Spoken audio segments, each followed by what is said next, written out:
that peaceful meadow. It's a sunny day. There's this beautiful meadow, and you are in it. No one there to distract you. The weather is perfect. Laura, immerse yourself in this experience and share the details of your mental image with me. What details can you see about this peaceful and relaxing image? I can feel the wind is warm. Yes. I am wearing a long flowing dress, so I can feel the wind flowing through my dress. Beautiful, beautiful. Just appreciate the beauty and the serenity of not having any need me for anything. It's just my time. Yes, so beautiful.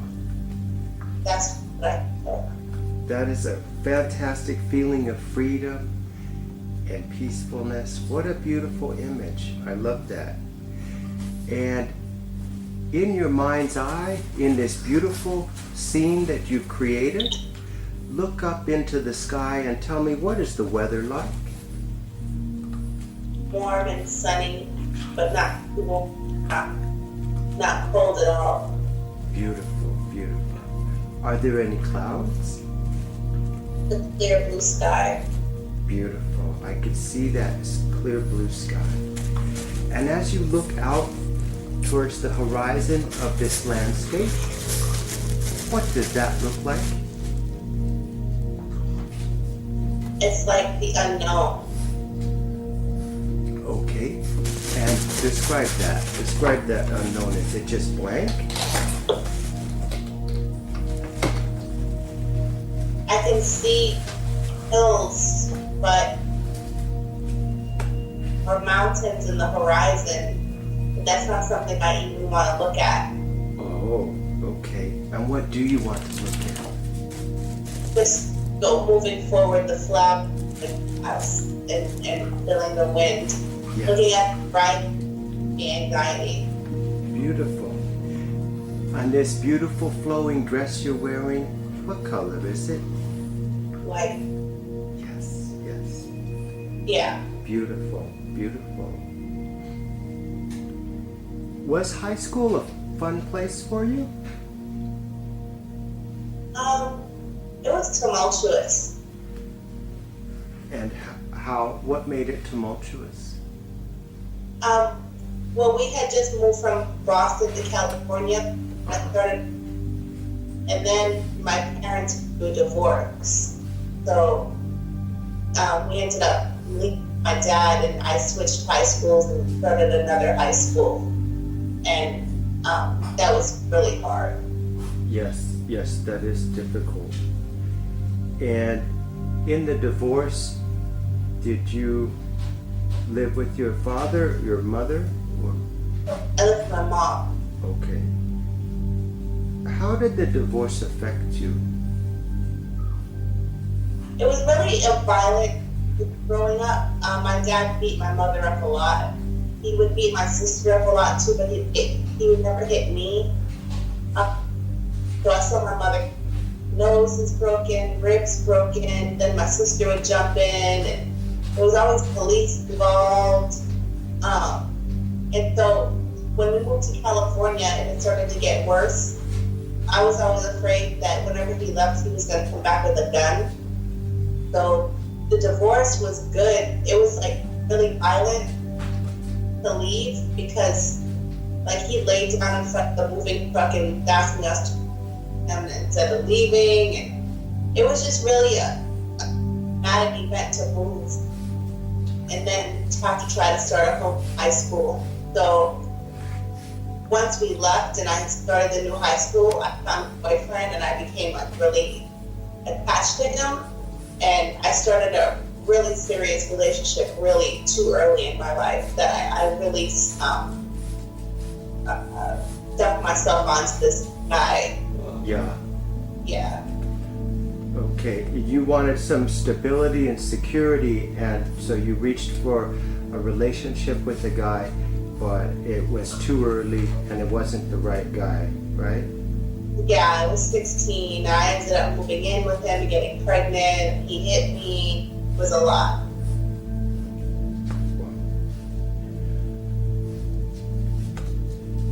Laura, I want you to imagine now that you're in a white room. It's completely empty of everything. There are no corners in this room. It's completely round. Even the ceiling is round. The only thing in this room are two white chairs. I want you to imagine you are sitting in one chair and your dad is sitting in the other chair about 10 feet away. I want you to know that you're safe here. Whatever you say, there's no way that he can hurt you. But I want you to tell your dad how he hurt you.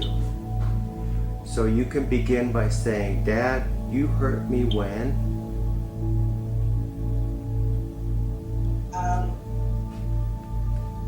You hurt me when you left and never spoke to me again.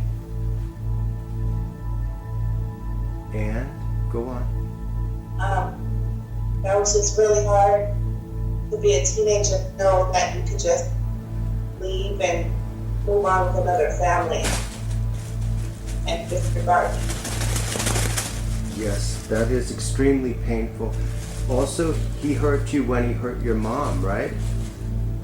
Yeah, well, when they got a divorce, when they divorced, all of a sudden I got a phone call from this 13-year-old girl saying she was my sister.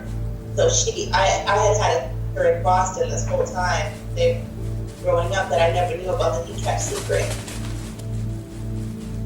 He was definitely in the wrong when he became violent, right?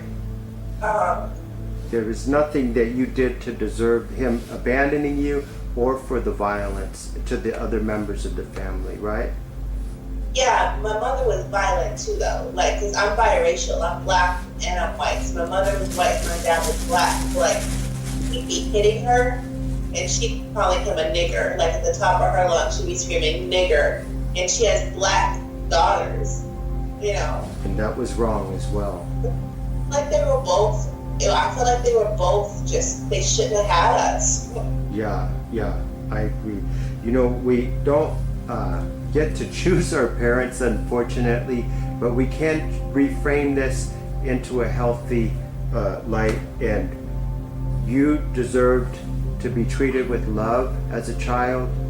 No violence should have been in your home, and your mother should not have said those things. She added fuel to the fire when she said those things, right?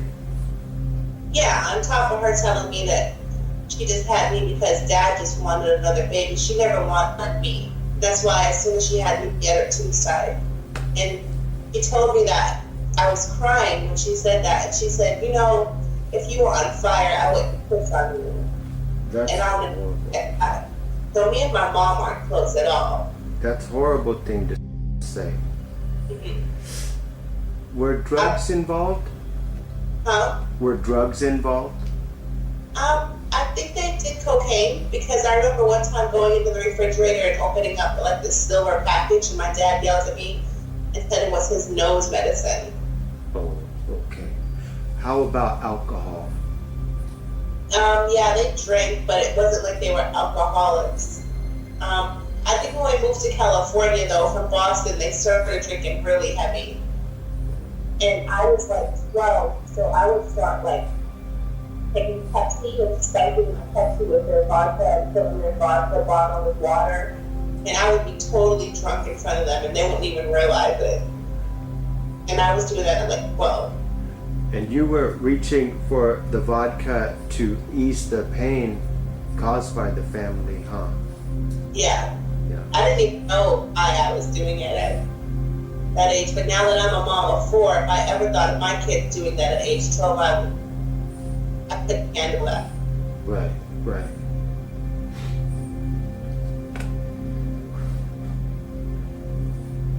I want to talk about forgiveness now. I want you to imagine your father is there.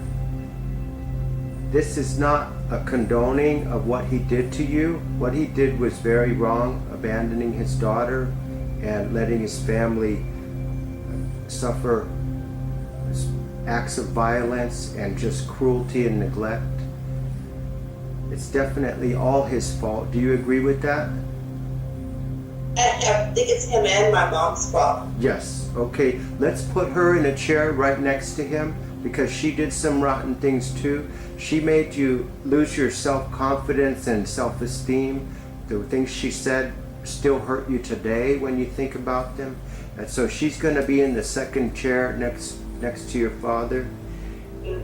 I want you to ask yourself if you are ready to forgive these two people, not to condone what they did, but to let this past heal, let this pain heal, so that you can move on and be happier. Honestly, I'm mad because now I'm going through it with my kids, and now my sister and me don't even speak, and doesn't speak to them, and no one speaks. The whole family is broken, and I'm mad. I'm so mad at them. Tell them. I don't forgive them. I hate them. But I can choose to not have a relationship with my father, but my mother is getting old and she's going to need somebody, so I can't cut her out. But I hate her too, and I can't stand being around her for more than 10 minutes. But I can't forgive them. I actually really hate them. I can hear the hate in your voice. I can hear it. This is a difficult one. I want you to get this hate out of you. Tell her how she hurt you. Tell her right now. She never loved me. I feel like God made a mistake with me, and I just feel like she solidified telling me my whole life that I was worthless, that I was a mistake. But I'm not pretty, that I was her mistake, and that's why she tied her tubes as soon as she had me. And I think that she just set that tone in my life, me not feeling worth anything good. You don't. I feel like I talked a lot of bad. Your mom did a lot to hurt you. I agree. This is a difficult one. This is not easy.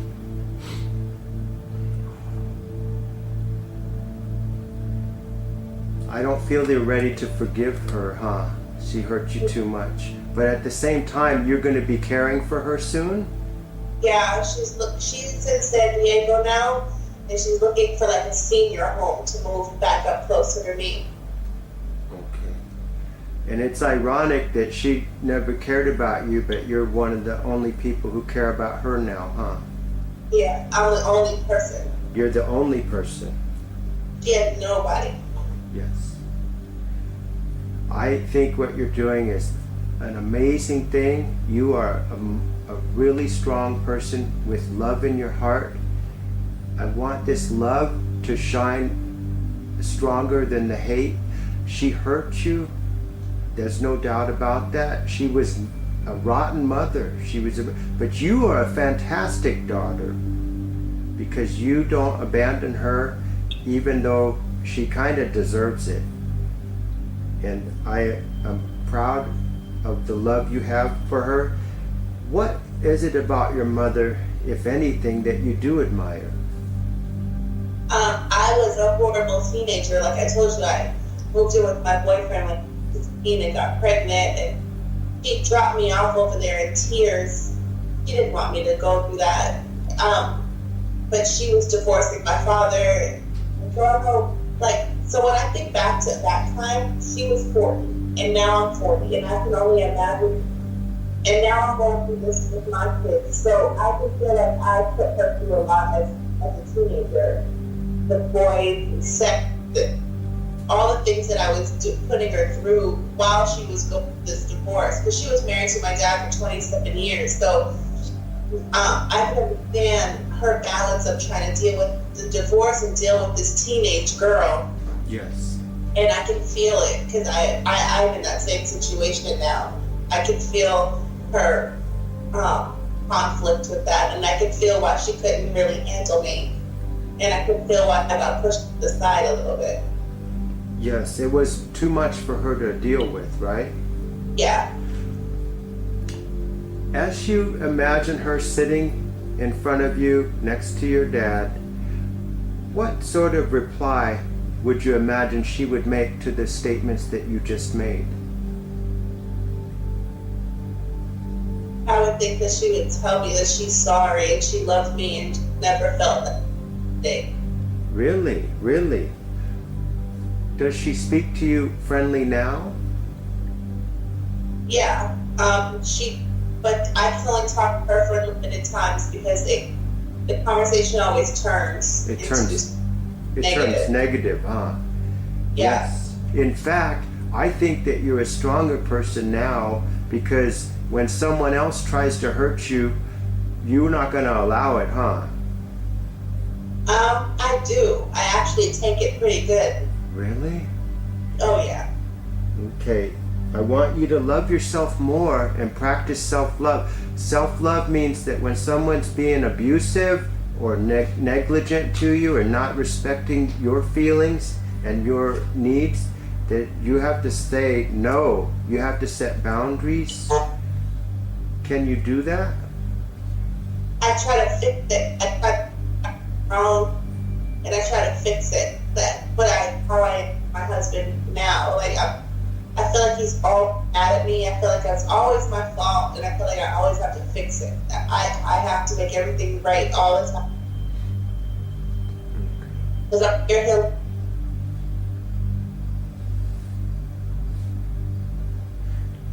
Is your husband a good man?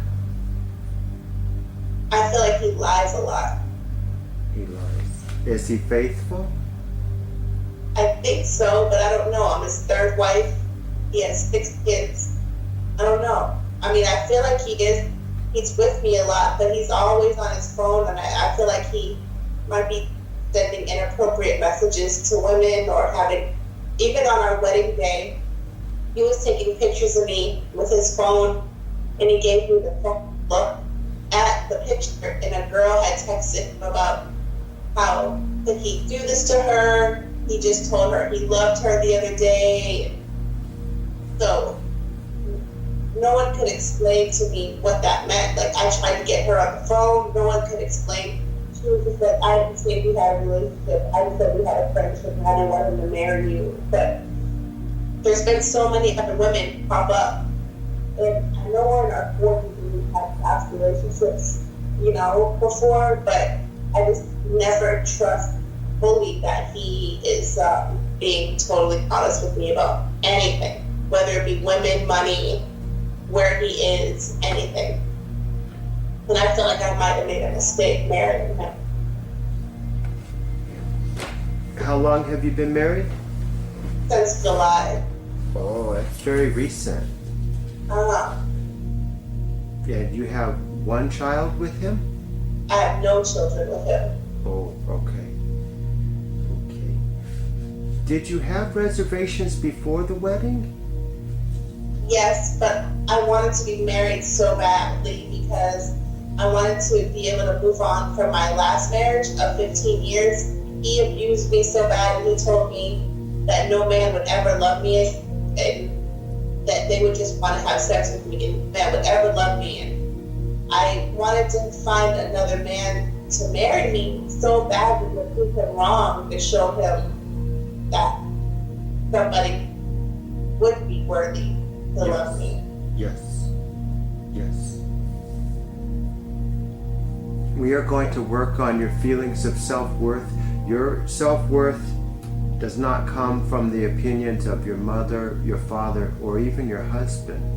They come from you. And I want you to open yourself to this idea. I want you to go out and do some good in someone else's life so that you have feelings of good and value in your own actions, not in the opinions of your husband or your parents. But I want you to, I can't tell you what to do, because you have to find a cause that speaks to your heart. Maybe women with breast cancer, or maybe runaway children is your thing. For me, it's dogs. I love dogs, and so I help dogs. But you have to find a cause that speaks to your heart, and then give your time and energy towards that goal, because then you're going to get good feelings of value and self-worth, that it's going to outshine the negative opinions that they've put in you. And I want you to put your husband in the third chair next to your dad and your mom. And what is your husband's first name? Melvin. Melvin. And I want you to tell Melvin now how he hurt you. I just feel like it's been lies from day one, and I just never know what to believe. And I feel like he's so nice to everybody else in the world, but when it comes to me, I feel like he's mean. I feel like he's emotionless. He shows me no emotion whatsoever. But when it comes to his daughter, him and his daughter have a bond kind of like me and him should have. Like, he'll cry with her. He'll show her all this emotion, but with me, he's just shut down and hard. And I just kind of get jealous in that relationship. And I don't know, I just feel like he's with me because he's 40 and he's made mistakes in past relationships, and he's trying to make something work, but I don't feel like he truly loves me. Okay, Melvin is sitting there and he has heard what you said. I want you to pretend you're Melvin now. How would Melvin respond to the things you just said? He would tell me everything I'm feeling is wrong. I'm the love of his life. He loves me so much. But he would not answer on the emotion part. He wouldn't give me an answer that. I have no idea why he's so shut down. I mean, I know his childhood was very traumatic, but shut down emotionally. Like, there's no emotion from him whatsoever. He could see me crying and walk out of the room and not care. That's not good at all. And he gives other people, he's friendlier and more considerate and kinder to everyone else, but not to you? Yes. Like, he'll be so open and jovial and happy and funny and nice to everybody. But if everyone's in the room and it's just him and I, he gets on his phone and gets on Instagram. He just totally ignores me. What would you like to see change in your relationship with Melvin? I don't know if I want to be with him anymore, but then I don't know if I want to be alone either. I really wish that I could be in that picture that I told you, just that meadow with the grass and the wind, and I was safe and know I was financially secure. And I don't need a man, I don't need a husband, I just wish I was safe and I didn't have to always worry about money and a place to live, and that I could be alone. I really don't know if I should be with him. I feel like since I've been married to him, I'm taking Valium every day just to be like, okay. I'm smoking weed every day just to be okay. Like, I am not okay. I'm not okay. Okay. I would like to suggest that you have a conversation with Melvin and tell him that you are not happy. He probably already knows this, but if you tell him you're not happy, I think before you give up on this relationship, I want you to ask him to attend couples counseling. Do you think he will not do that? We've done it. Oh, you've done it? Oh. He cut it off because the counselor got too real with him. The counselor told him, the counselor was the pastor who married us. He said, on your wedding day, you did not have your wife's back. You left your wife standing out there in the cold. You were cold to your wife when everything happened. And he he wanted to leave, and then he cut off all communication with the counselor. He didn't want to see the counselor anymore.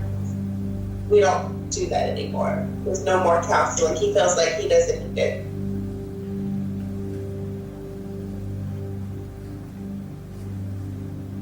Do you want to separate from your husband? No, I'm scared to do that. What would you like to happen? I would love for him to love me the way he did when he was dating me. I feel like he tricked me. I feel like he treated me like perfectly when we were dating, and then once we got married, I feel like everything changed. I wish he would go back. Yes. Treating me like he did when I was just his girlfriend. Yes. Now I feel like I'm a problem. Yes, I totally understand what you're saying. That's a horrible way to feel, Laura. Horrible. I think he treats my kids the same way, but I love his kids so much, and so now my kids have all left. My kids have all gone, and I have all of his kids around me, and I feel like I'm surrounded by strangers. That is rough.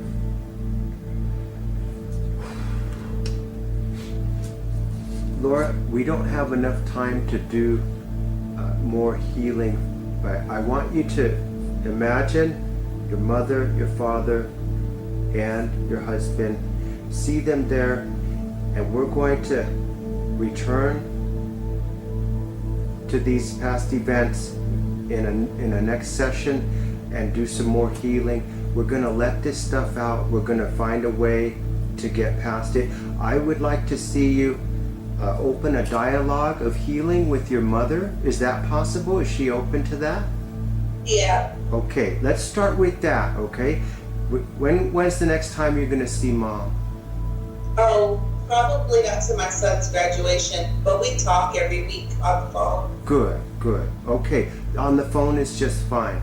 And you're just going to start it not in any hostile way, but just say, Mom, you know, I want to talk to you about some painful things you said to me when I was young, and you know, open up and tell her how it hurt you, how it affected your self-esteem, how it ruined your confidence, how when she used the N-word, what a horrible thing to say to her own daughter sitting right there. She made you feel less than loved, and you're going to tell her how you feel. I'm pretty sure she's going to cry, and she's going to say, I'm sorry for the pain I caused you. She was overwhelmed with pressures, the same pressures you feel right now at 40. So she was overwhelmed. She lashed out, and she said things she didn't mean. But it's important for her to say, I am sorry for hurting you, Laura, and forgive me. And then the healing will begin. So let's start on that. That's going to be your goal for this week. And then we're going to do future sessions to get your husband and your father in a place where we can accept what happened. Does that sound good? Yeah. Okay, excellent, excellent. I'm going to take you on a little trip now, if you don't mind. I'm going to ask you to imagine yourself as a 7-year-old girl. Okay? You said, is that a difficult period of your life? No, I said, I said, Okay, so now imagine you as a 7-year-old girl. Imagine the style of hair you wore back then, and the type of clothes you wore. Maybe you can even see your best friend in your mind at 7. And some of the things you did for fun back then, maybe riding bikes or playing on a playground, things of that nature. Can you see this lovely little girl in your mind? yes. Good. Can you describe her for me? Have my hair back in a ponytail, but it's wild and crazy. And outside riding bike as far as I can. I would go on adventures on my bike. I play with Barbies for hours. Always outside. Yeah. just had a lot of fun growing up at that age. Really? Good. So good to hear that. Wonderful. I was afraid that you were going to have feelings of inadequacy, but at that age you were okay, right? You were fine. Yeah, I feel like I was okay. Good, good. Beautiful. That is so good. Laura, as you think of this 7-year-old girl, do you love this little girl? Yes. Good, good. Because Laura, not everyone who goes through the pain that you went through loves themselves at this age. And so I'm very happy that you love this little girl. That makes this much easier. And this little girl did not deserve any of the bad things that happened to her, did she? No. She was not a rotten person. She didn't do rotten things, right? No.